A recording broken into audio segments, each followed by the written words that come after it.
We had a unique experience as a company that adopted Bitcoin. Bitcoin represents the world's first, greatest digital settlement network, digital monetary network, digital trust network.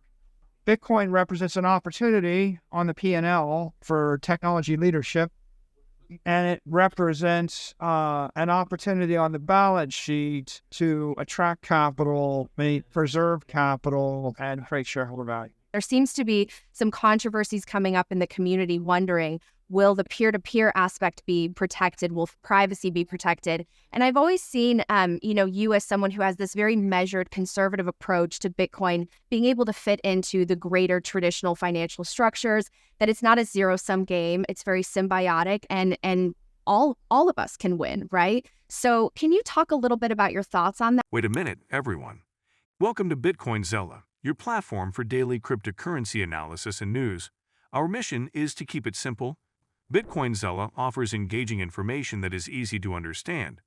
Our analysts keep their eyes on the latest news to provide valuable insights via email.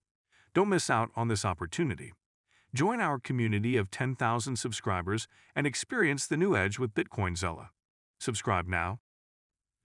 Michael Saylor will share his insights on: is Bitcoin the future of finance, or will it disrupt the current financial ecosystem? Let's join Michael Saylor in this interview about these topics and more. How much regulatory clarity and certainty there is around Bitcoin. But I have to ask you, because it seems like there is still some uncertainty around different aspects of Bitcoin activity. A lot of people are wondering, what defines a money transmitter business?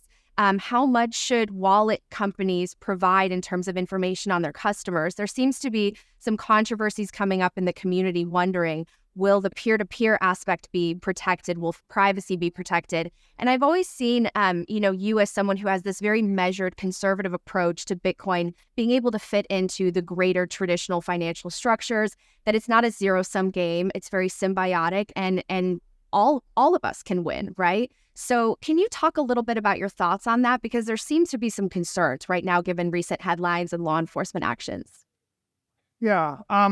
Well, I think that if we go back to LightSpark's activities again, they've got dozens and dozens of corporate customers that are regulated, compliant entities that want to integrate Lightning in order to provide instant, cheap, final settlement.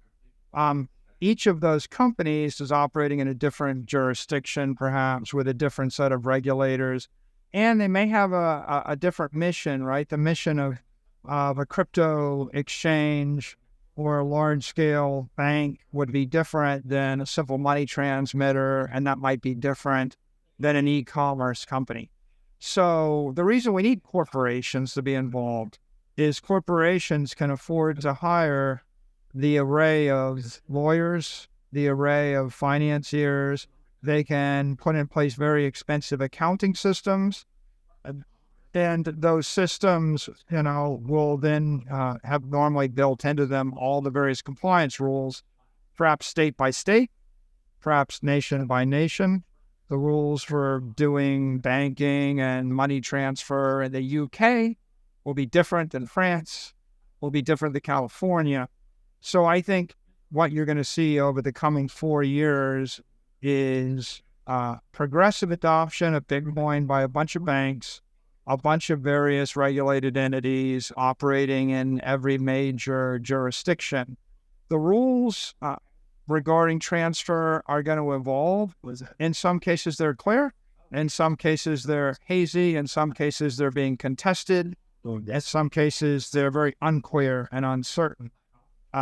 I don't think that in 4 years, every question will be answered, but I do think 4 years from now, you'll have a lot more clarity than you have right now. And that clarity, to a certain degree, will come because of the entrance of the large entities in space. For example, the success of the Fidelity and the BlackRock ETFs will accelerate clarity with regard to can NASDAQ and, or other stock exchanges trade options? Under what, when can they trade options? There's already interesting movement afoot, for the New York Stock Exchange to start trading 24/7. And that's been created by the crypto enthusiasm.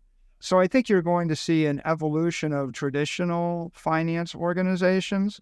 I think you're going to see a lot of lobbying for more precise legal clarity and regulatory clarity. And you're going to see a lot of building, both by new digital assets companies, as well as you're going to see all the traditional accounting and traditional finance operators. They're going to upgrade their systems in order to support this new Bitcoin-backed economy. And it's going to take a lot of money and a lot of accountants, a lot of lawyers, and a lot of thinking and some time. But because of that action, I think we'll get to a much better place. Best-selling author Robert Kiyosaki, famed for Rich Dad, Poor Dad, warns of a potential severe market crash. He provides crucial advice for investors to not only survive, but also thrive during such times. Kiyosaki alerts on social media about a possible major crash, yet points out that downturns can offer great investment deals. Avoid hasty investments in declining assets. Seek guidance from credible financial mentors. Connect with supportive peers and avoid pessimism. Consider starting a business for financial security. Prefer assets like gold, silver, and Bitcoin over unstable currencies. Kiyosaki suggests Bitcoin could be a safe investment, predicting its value might hit $100,000 by September. He advises using the crash as a chance to strengthen financial positions, emphasizing proactive and wise investment moves. Kiyosaki's advice is a valuable compass for investors navigating the uncertain financial climate, potentially leading to wealth preservation and opportunity discovery during the crash. If you're a company and you want to be able to move money at the speed of light, or if you want to implement the next generation of internet applications by using the Internet of Money, then you're going to be interested in this. It's like we're in the first year of corporate adoption of the Internet of Money. And just like in 1994, that was the first year of adoption of the internet. You would want to do it if you want to stay on the leading edge of digital transformation. The second reason the company want to do it is because the entire world is attempting to beat the cost of capital, and the cost of capital is about 12%. And the capital asset that most of them use is bonds. And bonds very rarely yield more than 3%.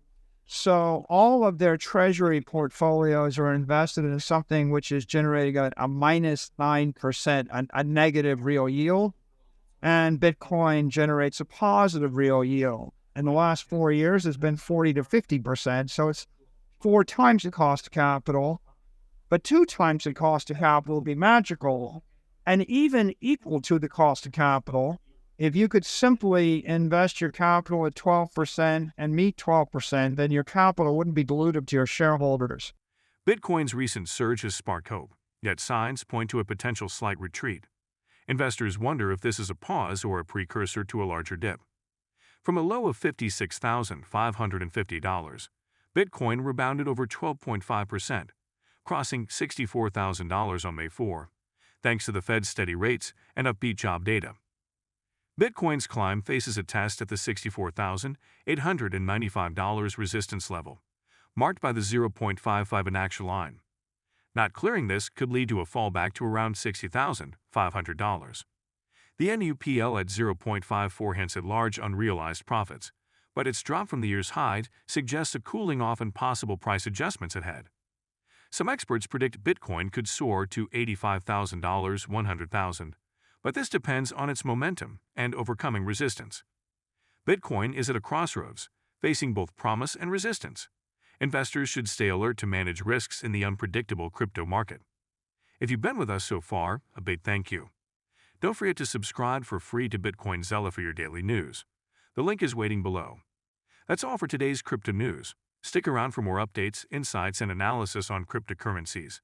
Share your thoughts in the comments, like this video, and subscribe for more exciting content.